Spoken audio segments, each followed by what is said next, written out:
全球冰封第73天，整个 S 特战队和徐家镇的人都被调动了起来。林峰与梁月、史大勇负责对庇护所发起攻击，他们看出了异空间对人体没有主动收取的效果，所以想要通过蛮力打开一个口子。当然了，他们只是表现出一副玩命的架势，实际上这只是为了迷惑张毅。做戏要做全套，他们甚至调集了大量的特战队员，从远处以各种方式进行火力攻击。除了没有动用大当量的炸药之外，其他方面的攻势非常充足。如果不是张毅提前得到内线的情报，可能都会以为他们愚蠢的发了疯。而在另一边，距离庇护所1500左右的江堤上，特战队员拿着枪，开始监督徐家镇的人进行挖掘作业。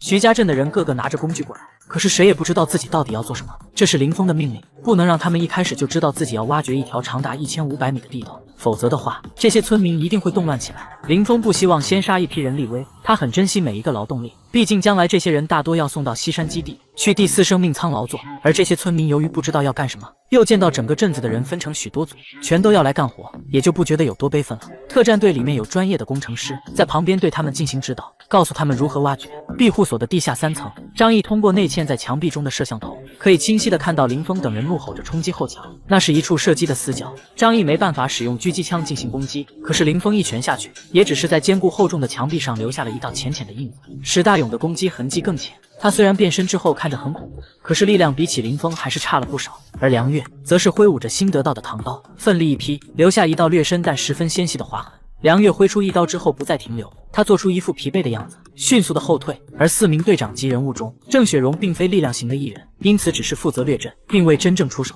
按照他们的进度，哪怕24小时不停歇，也得1年半载才能有所成效。张毅坐在小牛皮的沙发上，盘着腿，目不转睛地盯着屏幕，像是在欣赏一出好戏。旁边是穿着性感睡衣的周可儿与杨幂，两个人一人一边，纤纤玉手包好瓜子与碧根果塞进他的嘴里。水。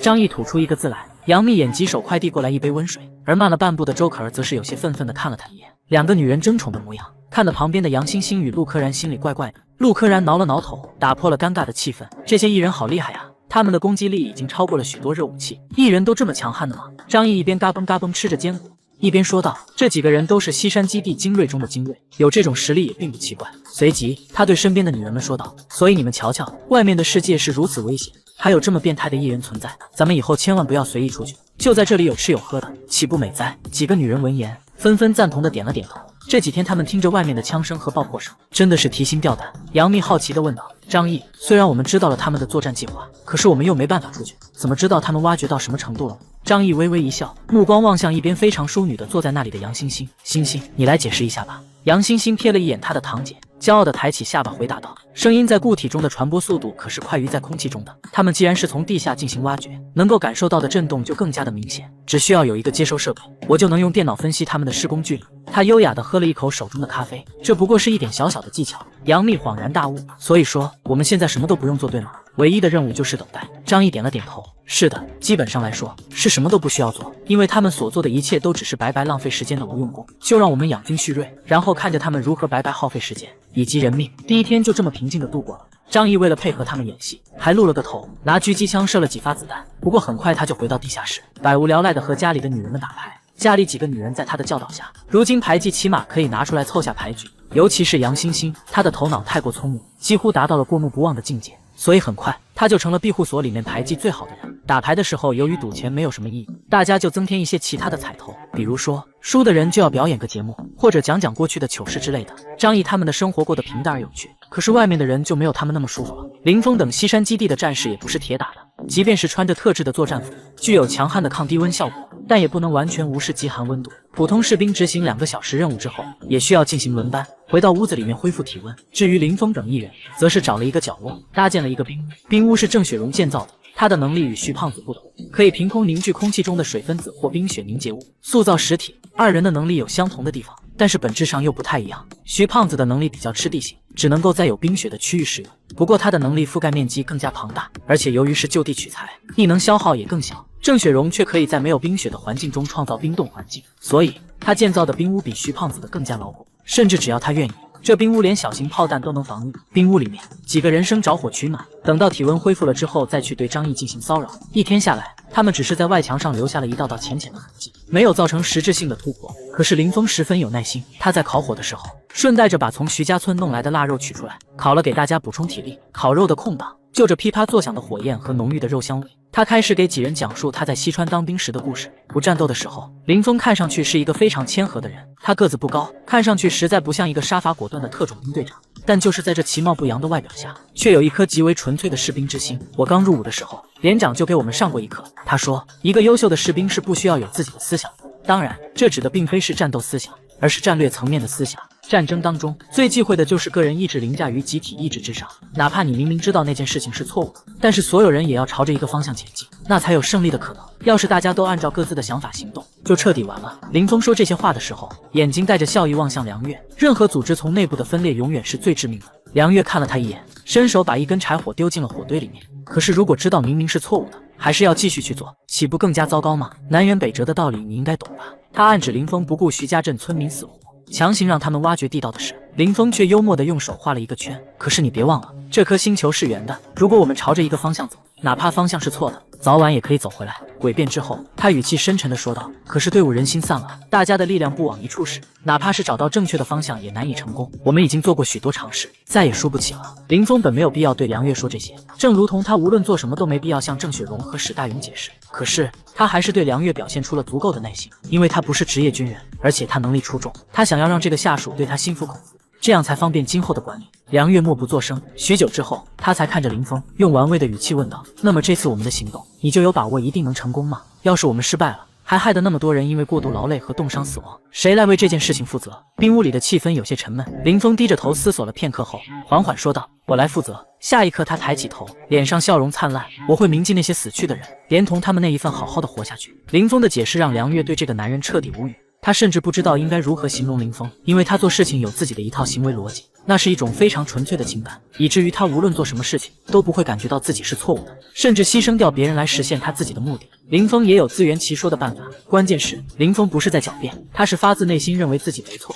纯粹的善或者纯粹的恶，都是会让人感到恐惧的东西。梁月闭口不谈，不再与林峰多做交流。到了晚上，气温骤降，林峰对梁月等人说道：晚上的时候我们就先回去休息吧，现在视野变差，也不担心张毅会察觉到异常。他带着特战队的人回去，路上顺便经过地道的挖掘现场，视察一下工作。整个徐家镇存活的居民有1000多人，能够派出来的劳动力也有近1000名。不过地道这玩意不可能同时让那么多人一起挖掘，必须得分批次，每一个批次20人进行劳作，然后每半个小时进行一次交班。一开始的挖掘是最累的，因为地表之下有一定深度被冻成了冻点，只依靠人力进行挖掘非常艰难。林峰带着队长们走过来，向负责指挥工程的吴院士询问道：怎么样，第一天的工作是否顺利？吴院士说道：一切都按照原定计划进行，如果不出意外的话，这样昼夜不停地进行挖掘，我们在1个月之后就可以打通这条长达1500米的地道。然后嘣！吴院士做出一个爆炸的手势，微笑道：我们会用2000公斤的炸药送张毅的庇护所飞上天去。林峰满意的点了点头，他看向施工现场，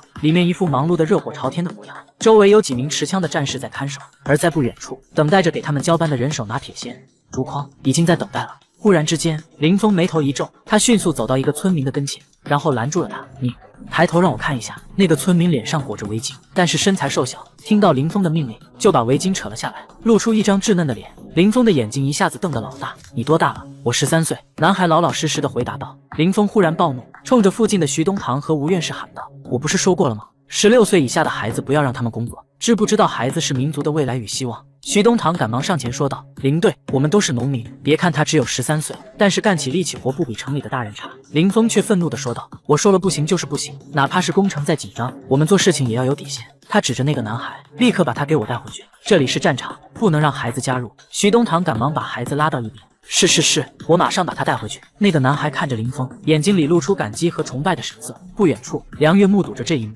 只觉得更加无语。他实在是不清楚该如何评价林峰这个人了。徐东堂让人把孩子带走，林峰对他说道：为了加快工程进度，咱们这个地道必须24个小时不能停。徐镇长，希望你发挥带头作用，让大家努力克服一下。徐东堂听得目瞪口呆，这件事情林峰从来没有对他说过。不，林峰从来就没有考虑过他和徐家镇村民的意见，包括过来挖掘地道。现在这些人也不清楚有什么作用，听说要24个小时连轴转，徐东堂吓傻了。林队，这工作量是不是也太大了？林峰却反问道：大吗？每小时2班40个人，一天下来1000人左右，这是不是很合理？徐东堂辩解道：可是这种天气，即便是一天只工作半个小时，普通人的身体也受不了啊，更何况真要是连轴转，我们也不清楚这个工程需要干到什么时候。林队，您到底要干什么呀？徐东堂鼓起勇气询问道。林峰却没有和徐东堂解释，只是用手轻轻拍了拍他的肩膀。老徐，你只需要好好配合我们的工作就行了，明白了吗？我们所做的一切都是为了你们徐家镇好，不除掉张毅这个恶魔，你们以后全都会死的。